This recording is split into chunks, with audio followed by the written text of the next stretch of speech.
परिचय। आज मौसम बहुत अच्छा है। ये बहुत ही प्यारा दिन है। मुझे लगता है कि वर्षा अभी शुरू ही होने वाली है। हमें जितनी जल्दी हो सके अपने घर पहुंच जाना चाहिए। हाँ, तुम ठीक कह रहे हो। ओह, वर्षा शुरू हो गई। भाई, क्या मैं तुमसे कुछ पूछ सकता हूं? हाँ हाँ, क्यों नहीं। जैसा कि हमें पता है कि बादल आकाश में होते हैं और वर्षा की बूंदें बादलों से गिरती हैं। वर्षा की बूंदें सदैव पृथ्वी की ओर नीचे ही क्यों गिरती हैं? ये ऊपर को क्यों नहीं चली जाती? ठीक है, मैं तुम्हें बताता हूं। पृथ्वी के गुरुत्वाकर्षण बल के कारण ही वर्षा की बूंदें सदैव नीचे पृथ्वी की ओर ही गिरती हैं। गुरुत्वाकर्षण बल के कारण ही पौधों की पत्तियां भी सदैव नीचे भूमि पर ही गिरती हैं। कोई भी ऊपर फेंकी जाने वाली चीज नीचे आकर पृथ्वी पर गिर जाती है। ठीक, अब मुझे मेरे प्रश्न का उत्तर मिल गया। भाई, मैं इस बारे में और जानना चाहता हूं। क्या तुम मुझे बता सकते हो? हाँ, बिल्कुल यश। मैं तुम्हें गुरुत्वाकर्षण के बारे में और बताता हूं। उद्देश्य। इस पाठ के अंत में आप निम्न करने में सक्षम हो जाएंगे। गुरुत्वाकर्षण को परिभाषित करना, केपलर के नियमों तथा गुरुत्वाकर्षण के नियम को परिभाषित करना, गुरुत्वीय त्वरण का मापन करना, पृथ्वी के पृष्ठ के ऊपर तथा नीचे गुरुत्वीय त्वरण का मापन करना, गुरुत्वीय स्थितिज ऊर्जा को परिभाषित करना, पलायन चाल को समझना, भू उपग्रहों और उनकी ऊर्जा के बारे में समझना, भूस्थैतिक तथा ध्रुवीय उपग्रहों के बारे में समझना, भारहीनता को परिभाषित करना। परिभाषा। गुरुत्वाकर्षण एक प्राकृतिक परिघटना है जो भौतिक वस्तुओं को उनके द्रव्यमानों के समानुपाती बल से आकर्षित करती है। गुरुत्वाकर्षण द्रव्यमान युक्त वस्तुओं को भार प्रदान करने वाले कारक के रूप में सर्वाधिक ज्ञात है, जो उन वस्तुओं को छोड़े जाने पर उनके भूमि पर गिरने का कारण बनता है। गुरुत्वाकर्षण पृथ्वी व अन्य ग्रहों को सूर्य के परितः उनकी कक्षाओं में बनाए रखता है तथा ज्वार भाटों का भी कारण बनता है। केपलर के नियम। केपलर ने 3 नियम प्रतिपादित किए। ये नियम हैं कक्षाओं का नियम, क्षेत्रफलों का नियम और आवर्तकालों का नियम। कक्षाओं का नियम। सभी ग्रह दीर्घवृत्तीय कक्षाओं में गति करते हैं तथा सूर्य इसकी एक नाभि पर स्थित होता है। क्षेत्रफलों का नियम। सूर्य से किसी ग्रह को मिलाने वाली रेखा समान समय अंतरालों में समान क्षेत्रफल प्राप्त करती है। यह नियम इस प्रेक्षण के आधार पर बनाया गया है कि सूर्य से अधिक दूरी होने पर होने के समय ग्रह धीमी गति करते प्रतीत होते हैं, जबकि सूर्य के निकट होने पर ग्रहों की गति अपेक्षाकृत तीव्र हो जाती है। आवर्तकालों का नियम। किसी ग्रह के परिक्रमण काल का वर्ग उस ग्रह द्वारा अनुरेखित दीर्घवृत्त के अर्ध दीर्घ अक्ष के घन के अनुक्रमानुपाती होता है। माना कि टी सूर्य के परितः परिक्रमण की अवधि है तथा आर सूर्य एवं ग्रह के बीच की माध्य त्रिज्या है। टी वर्ग अनुक्रमानुपातिक है आर घन के। टी वर्ग बराबर है के आर घन के। गुरुत्वाकर्षण का सार्वत्रिक नियम। न्यूटन के गुरुत्वाकर्षण के नियम के अनुसार इस विश्व में प्रत्येक कण दूसरे कण को एक बल द्वारा आकर्षित करता है, जिसका परिमाण दोनों कणों के द्रव्यमानों के गुणनफल के अनुक्रमानुपाती तथा उनके बीच की दूरी के वर्ग के व्युत्क्रमानुपाती होता है। इस बल की दिशा दोनों कणों को मिलाने वाली रेखा के अनुदिश होती है। r दूरी से पृथक किए गए m1 और m2 द्रव्यमानों वाले दो कणों के लिए F बराबर gm1 m2 बटे r वर्ग है। नियतांक g गुरुत्वाकर्षण का सार्वत्रिक नियतांक कहलाता है। गोलीय पिंड में कुल द्रव्यमान इसके केंद्र पर संकेंद्रित माना जाता है। अन्य आकृतियों वाले पिंडों के लिए द्रव्यमान के वितरण पर विचार किया जाता है। गुरुत्वीय स्थिरांक। नियतांक g गुरुत्वाकर्षण का सार्वत्रिक स्थिरांक कहलाता है।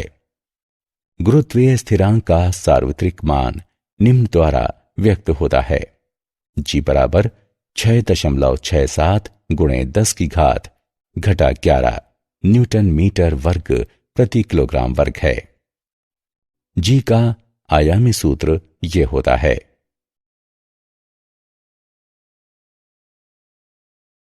पृथ्वी का गुरुत्वीय त्वरण। जब एक वस्तु पृथ्वी पर होती है जबकि दूसरी वस्तु इसके पृष्ठ पर या इसके निकट होती है, तो पृथ्वी द्वारा अन्य वस्तु पर लगाया जाने वाला आकर्षण का बल गुरुत्वीय बल कहलाता है। अतः वो बल जिसके द्वारा पृथ्वी किसी वस्तु को अपने केंद्र की ओर आकर्षित करती है, तो ये गुरुत्व कहलाता है। पृथ्वी के पृष्ठ पर रखी m द्रव्यमान की कोई वस्तु एक बल का अनुभव करती है, जिसे निम्न रूप में व्यक्त किया जाता है, जहां me द्रव्यमान तथा re पृथ्वी की त्रिज्या है। गति के नियमों के अनुसार इस बल के कारण वस्तु एक त्वरण g का अनुभव करती है, जो निम्न रूप में व्यक्त किया जाता है। स्मॉल g बराबर कैपिटल G गुणे me बटे re वर्ग। पृथ्वी के पृष्ठ के नीचे तथा ऊपर गुरुत्वीय त्वरण। पृथ्वी के पृष्ठ पर g का मान एक स्थान से दूसरे स्थान पर परिवर्तित होता है तथा जब हम पृथ्वी के पृष्ठ के ऊपर और नीचे जाते हैं तो भी ये परिवर्तित होता है। ऊंचाई के साथ परिवर्तन। पृथ्वी के पृष्ठ के ऊपर जाने पर g का मान कम हो जाता है। m द्रव्यमान की वस्तु को पृथ्वी के पृष्ठ के ऊपर h ऊंचाई तक उठाने पर गुरुत्वीय त्वरण निम्न होगा। g डैश बराबर g गुणे 1 माइनस 2h बटे r। गहराई के साथ परिवर्तन। जैसे जैसे हम पृथ्वी के पृष्ठ के अंदर जाते हैं, पृथ्वी का अपने केंद्र की ओर वस्तु को आकर्षित करने वाला द्रव्यमान घटता जाता है और इसलिए g का मान निरंतर घटता है। पृथ्वी के पृष्ठ के नीचे h दूरी पर एक वस्तु m के लिए गुरुत्वीय त्वरण निम्न होगा। g डैश बराबर g गुणे 1 माइनस 2h बटे re। गुरुत्वीय स्थितिज ऊर्जा। गुरुत्वीय क्षेत्र में एक बिंदु पर गुरुत्वीय स्थितिज ऊर्जा एक इकाई द्रव्यमान को अनंत से उस बिंदु पर लाने के लिए किए गए कार्य की मात्रा होती है। जब m द्रव्यमान को अन्य द्रव्यमान m के गुरुत्वीय क्षेत्र में एक स्थिति से अन्य स्थिति में इससे दूर हटाया जाता है, तो m और m के बीच गुरुत्वाकर्षण बल के विरुद्ध बाह्य बल द्वारा कुछ कार्य किया जाता है। किया गया कार्य m द्रव्यमान से इसकी गुरुत्वीय स्थितिज ऊर्जा के रूप में जुड़ जाता है। अतः किसी बिंदु पर m द्रव्यमान की गुरुत्वीय स्थितिज ऊर्जा उस बिंदु पर गुरुत्वीय स्थितिज ऊर्जा तथा m द्रव्यमान के गुणनफल के बराबर होती है। पलायन चाल। क्या हम किसी वस्तु को इतने अधिक आरंभिक वेग से फेंक सकते हैं कि ये वापस पृथ्वी पर ना गिरे? हां, यदि हम किसी वस्तु को पलायन चाल से फेंकें तो ये वापस पृथ्वी पर नहीं गिरेगी। पलायन चाल वो न्यूनतम चाल होती है जिससे पृथ्वी के पृष्ठ से प्रक्षेपित की गई कोई वस्तु पृथ्वी के गुरुत्वीय क्षेत्र से बाहर निकल जाती है। पृथ्वी के लिए पलायन चाल v बराबर 11.2 किलोमीटर प्रति सेकंड है। चंद्रमा के लिए पलायन चाल v बराबर 2.3 किलोमीटर प्रति सेकंड है। यही कारण है कि चंद्रमा पर कोई वायुमंडल नहीं है। यदि चंद्रमा के पृष्ठ पर गैसीय अणु बने तो उनकी चाल 2.3 किलोमीटर प्रति सेकंड से अधिक होने के कारण वे चंद्रमा के गुरुत्वीय क्षेत्र से बाहर पलायन कर जाएंगे। उदाहरण। आइए पलायन चाल का एक उदाहरण देखें। चंद्रमा के पृष्ठ पर पलायन चाल की गणना करें। चंद्रमा का द्रव्यमान, चंद्रमा की त्रिज्या और जी का मान दिए गए हैं। आइए इसका हल देखें। दिया है चंद्रमा की त्रिज्या r बराबर 1.7 गुणे 10 की घात 6 मीटर। चंद्रमा का द्रव्यमान m बराबर 7.35 गुणे 10 की घात 22 किलोग्राम। पलायन चाल बराबर √2gr। जी का मान रखने पर हम पाते हैं कि पलायन चाल बराबर √2gm/r। मानों को प्रतिस्थापित करने पर हम पाते हैं कि पलायन चाल बराबर 2.4 गुणे 10 की घात 3 मीटर प्रति सेकंड। भू उपग्रह। भू उपग्रह वे वस्तुएं हैं जो पृथ्वी के परितः परिक्रमा करती हैं। इनकी गति ग्रहों की सूर्य के परितः गतियों के बहुत समान होती हैं और इसलिए केपलर के ग्रहीय गतियों के नियम इन पर भी समान रूप से लागू होते हैं। पृथ्वी के परितः प्रत्येक उपग्रह की कक्षा या तो वृत्तीय होती है या दीर्घवृत्तीय। चंद्रमा पृथ्वी का एकमात्र प्राकृतिक उपग्रह है जिसकी कक्षा लगभग वृत्तीय है और जिसका आवर्तकाल लगभग 27.3 दिनों का है। कृत्रिम उपग्रह ऐसी वस्तु होती है जो कक्षा में मानवीय प्रयास से स्थापित की जाती है। कृत्रिम उपग्रहों के निम्न उपयोग हैं।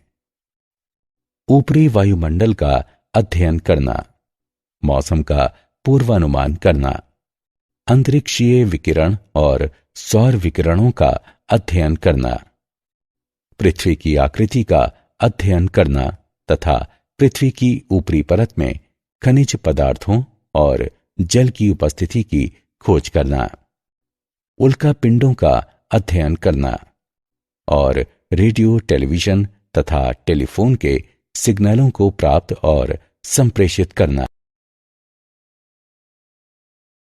एक कक्षीय उपग्रह की ऊर्जा। वृत्तीय कक्षा में पृथ्वी का चक्कर काटने वाले उपग्रह में गतिज तथा स्थितिज ऊर्जा होती है।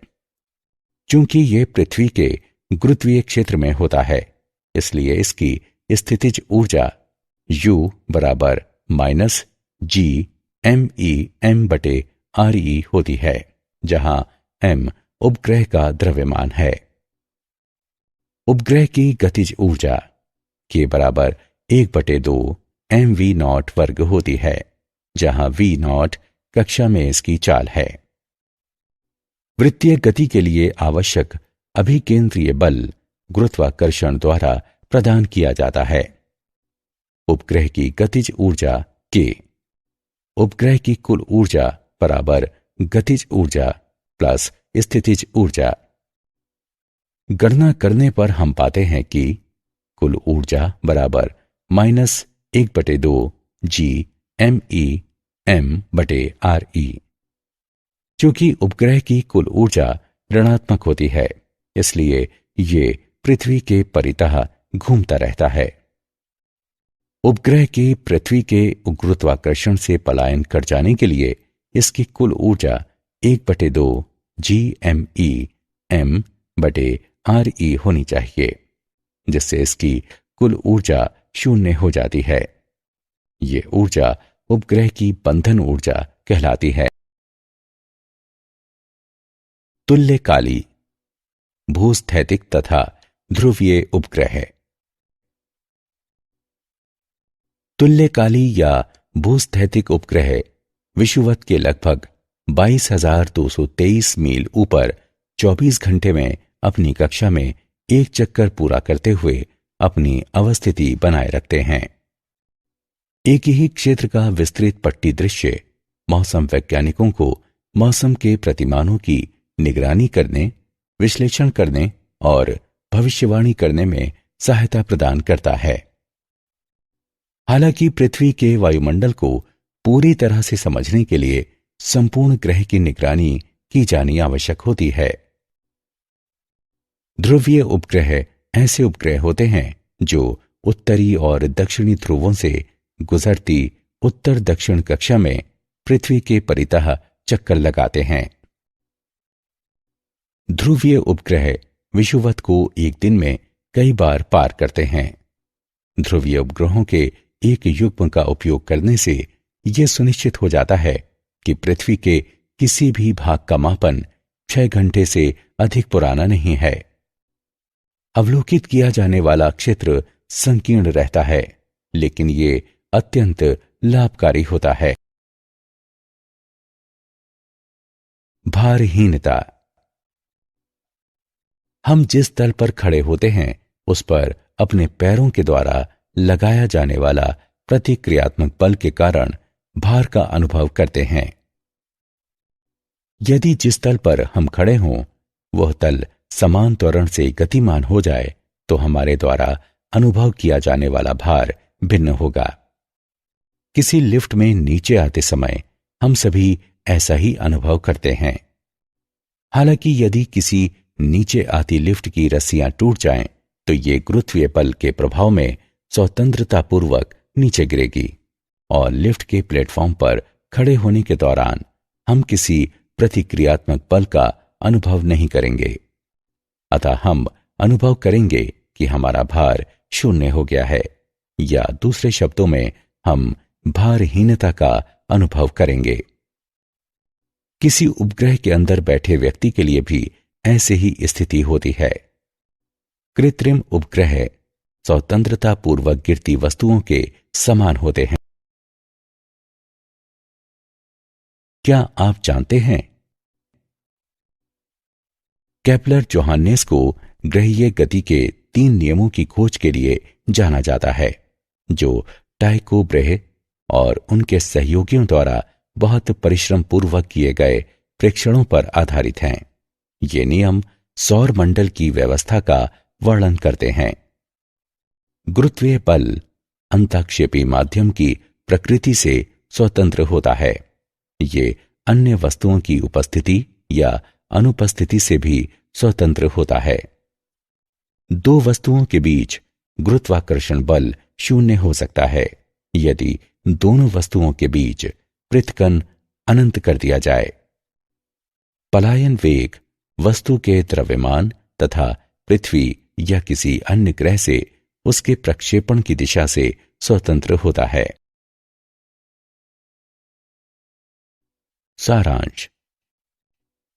आइए हमने जो कुछ सीखा है उसे संक्षेप में दोहराएं। गुरुत्व पृथ्वी का गुरुत्वाकर्षण बल है जो पृथ्वी पर या पृथ्वी की सतह के निकट रहता है। गुरुत्वीय बल 2 कणों के बीच माध्यम पर निर्भर नहीं होता। पदार्थ का एक समान ठोस गोला गोले के बाहर स्थित कण को इस प्रकार आकृष्ट करता है कि पूरे गोले का द्रव्यमान इसके केंद्र पर संकेंद्रित होता है। किसी स्थान पर गुरुत्वीय बल की तीव्रता उस स्थल पर स्वतंत्र रूप से गिरती वस्तु में उत्पन्न त्वरण के बराबर होती है। किसी उपग्रह का कक्षीय वेग उपग्रह के द्रव्यमान से स्वतंत्र होता है। किसी उपग्रह का कक्षीय वेग पृथ्वी या किसी अन्य ग्रह के द्रव्यमान एवं त्रिज्या पर निर्भर करता है, जिसके परितः वह उपग्रह परिक्रमा करता है। भू उपग्रह पृथ्वी के परितः चक्कर काटने वाली वस्तुएं होती हैं। इनकी गति सूर्य के परितः ग्रहों की गति के लगभग समान होती है। ध्रुवीय उपग्रह उत्तर दक्षिण दिशा में कक्षा में घूमते हैं, क्योंकि पृथ्वी पूर्व पश्चिम दिशा में घूमती है। परिणाम स्वरूप उपग्रह पृथ्वी के संपूर्ण पृष्ठ का प्रेक्षण करता है।